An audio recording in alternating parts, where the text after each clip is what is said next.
প্রেমের বিয়েতে বাধা, সেই অভিমানে নিজেকে শেষ করলেন যুবক। নমস্কার, স্থানীয় সংবাদের বিশেষ একটি খবরে আমি অদিতি পান।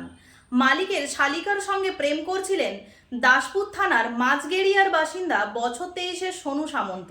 সোনু ভিন রাজ্যে ফুলের কাজ করতেন। সোনুর মালিকের বাড়ি দাসপুর থানার নবীন মানুয়াই। সেই প্রেমকে মেনে নিতে পারেননি সোনুর মালিক, তাই এ নিয়ে প্রায়ই সোনুকে নানাভাবে হুমকি দিতেন বলে অভিযোগ।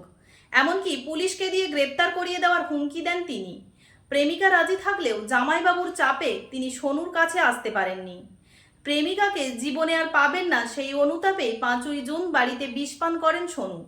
দাসপুর থানার পুলিশ জানিয়েছেন, আজ বেলা 10:30টা নাগাদ তিনি কলকাতার একটি বেসরকারি হাসপাতালে মারা যান। ঘাটাল মহকুমার সমস্ত খবর সঙ্গে সঙ্গে পেতে স্থানীয় সংবাদে চোখ রাখুন। নমস্কার।